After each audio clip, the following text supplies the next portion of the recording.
Man, I had to go outside and go for a walk before I did this video to cool off. And I'm still pissed off.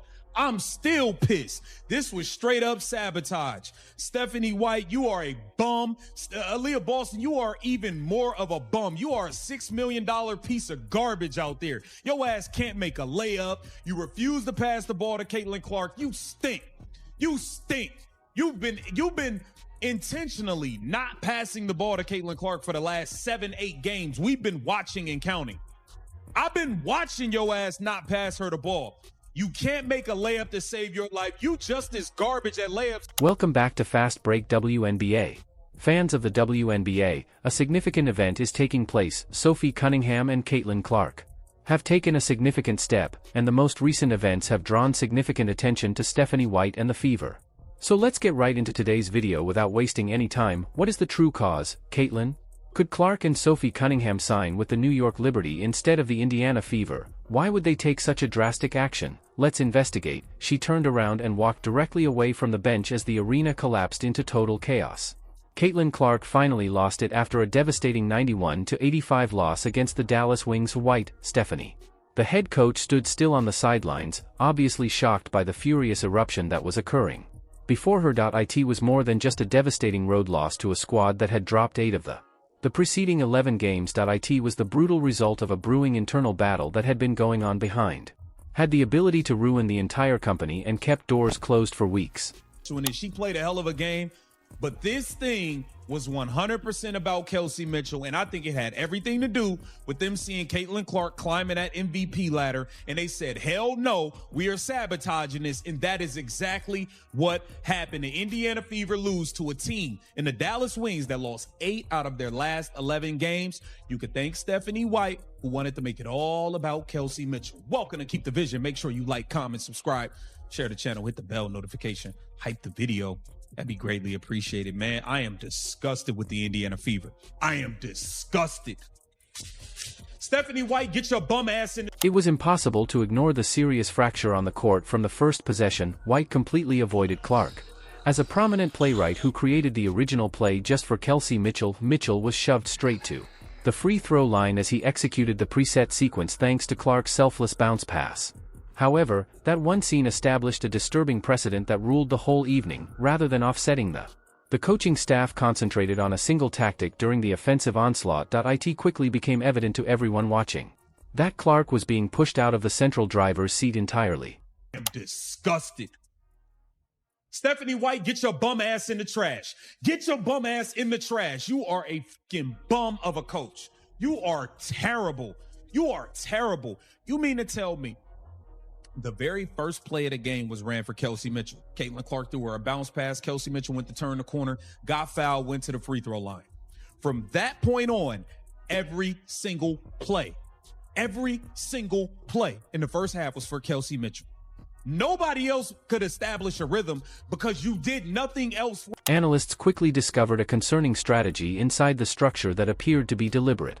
To fend off the generational rookie, with every exceptional accomplishment, Clark received significant national momentum and was rapidly climbing the official MVP ladder for the league. But by organizing everything through Mitchell at the sacrifice of team fluidity, the offensive tactic employed against Dallas seemed especially intended to halt her unique beat. They deliberately destroyed the very dynamic that made them lethal.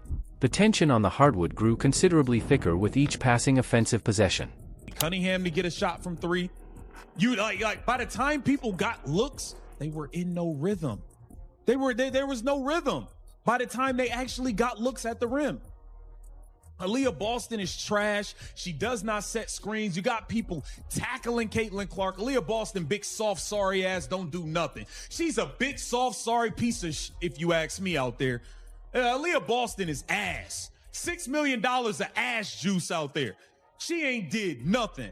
Got dominated by Jessica Shepard. Aaliyah Boston, get your sorry ass in the trash too. Go on, get your sorry ass in the trash. The statistical disparity over the first 2 showed the shocking truth of what was happening on the floor.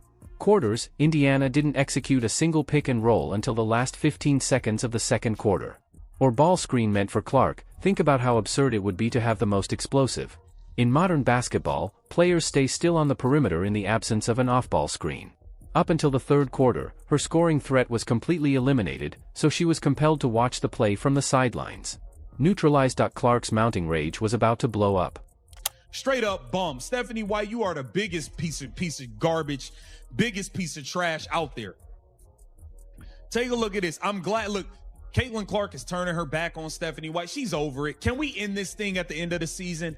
Shout out to Kelsey. You played a good game. We're going to get into that. I want this thing broken up by the end of the season. You can't afford both. Pick one and let's move on. At this point, I'd rather y'all keep Kelsey, Stephanie, and AB together in Indiana, and let's let Caitlin go elsewhere. Can we go elsewhere, please? I just want to get the hell away from here. I want to get away from these weirdos. I want to get away from this sabotaging organization. I want to get away from everything. Take a look at this. Stephanie White was completely oblivious to the drastic breakdown in team dynamics taking place in front of her. On camera, the head coach was constantly seen bothering Clark and giving him strict instructions. Her in critical dead ball scenarios without offering any significant schematic assistance when the ball finally found its way into Clark's. Instead of altering the offense to free up her star guard, White seemed visibly unhappy. A massive rift that was no longer able to. When the coach and superstar's body language worsened, it became clear that they were hiding behind diplomatic press conferences. It instantly. Look at her. Look at her. She don't want to hear it no more. Now look at Stephanie White when Caitlin Clark has the ball right here. She don't even want Caitlin to have the ball. She want Kelsey to have the ball. You see that reaction from the coach? You see that? They hate each other, and it's okay. I'll be glad when this thing is over. I will be glad when this thing is over. Get Caitlin Clark the hell away from this team. Get her the hell out of here, man.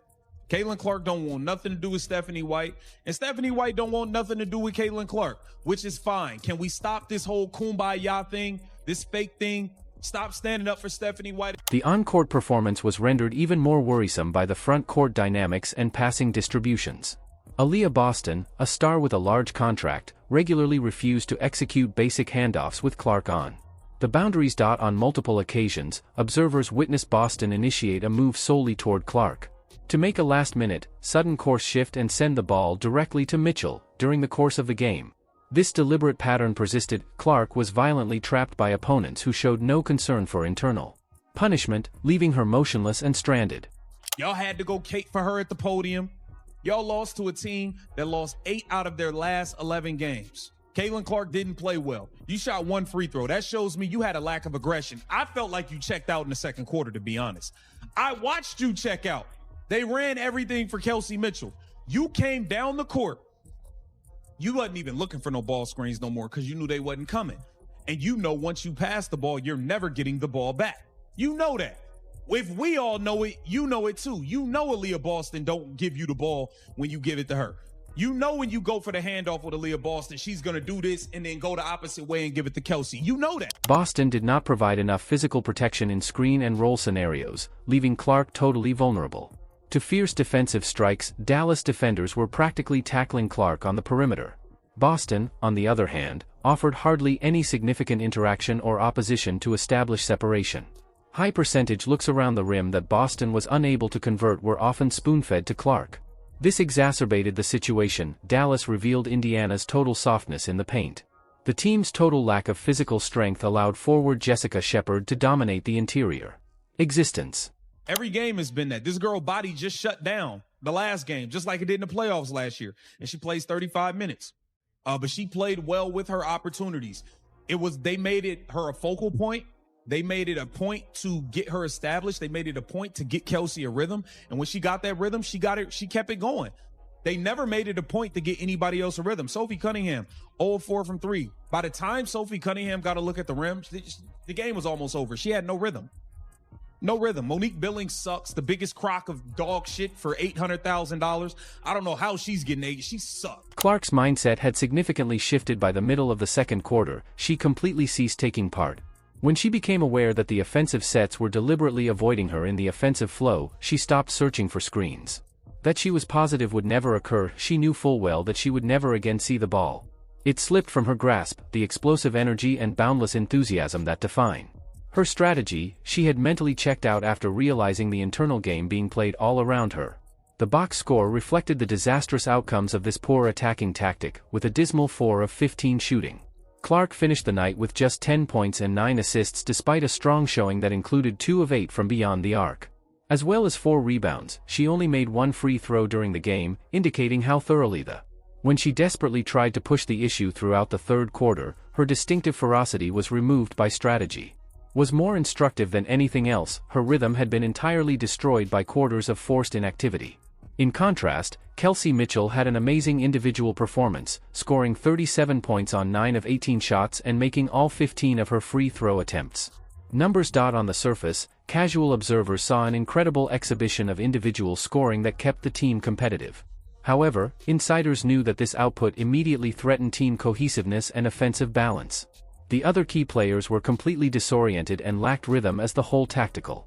Mitchell was fed in order to sustain an individual scoring run. The roster as a whole suffered as. Due to this single attacking concentration, reliable outside shooter Sophie Cunningham missed all 4 of her 3-point attempts. Effort since she never touched the ball in a rhythmic manner. By the time supporting players arrived, the game was already disappearing. We're touched toward the end of the shot clock. It was really difficult for Monique Billings and other key rotation players. Tough to contribute, illustrating how the loss of 4 players totally disrupts the offensive framework. To onlookers. In contrast, Indiana's growing internal conflict was ruthlessly exploited by the Dallas Wings. Iraqi Ajin Bale scored 32 points while consistently and self-assuredly taking advantage of the Fever's fragmented rotations on defense. Jessica Shepard finished with 10 of 11 points in the first half alone. 26 points and 8 rebounds in a record-breaking performance. Dallas performed as a cohesive unit, displaying a Fever roster that, despite having dropped 8 of their previous 11 games, they were aggressively crumbling from within. Stephanie White's audacious move toward the evening's most poignant moment came when Clark gave yet another round of sideline reprimands during a crucial break late in the second half. The star guard did something quite shocking. Clearly, Clark turned her back and lifted her hands in the air on her head coach and went all the way to the bench's end. The obvious contempt and lack of communication were undeniable. The sideline fell hushed as teammates watched, well realizing that a disastrous line had just been crossed. This spectacular confrontation on the sidelines undermined the organization's carefully crafted facade of team camaraderie. For months, Clark has assiduously defended coaching choices at post-game press conferences despite questionable rotations. Looking like the ultimate professional, but when she officially declined, the illusion was essentially destroyed. To communicate with White at all, the coach and the mainstay of the team were unable to conceal their deep hostility from national cameras as a result of the mutual mistrust that had escalated. Front desk insiders are raising the alarm about the catastrophic top-level leadership failure. To make the most of Clark's once-in-a-generation Stephanie White was brought in to use her playmaking abilities and put this young team in the running for the championship. Instead, her rigid attacking tactics have gradually alienated the sport's most valuable asset. And questionable player management. It is inappropriate for coaching staff to deliberately undermine. It is obvious organizational malpractice to use a generational talent in the name of isolated statistics.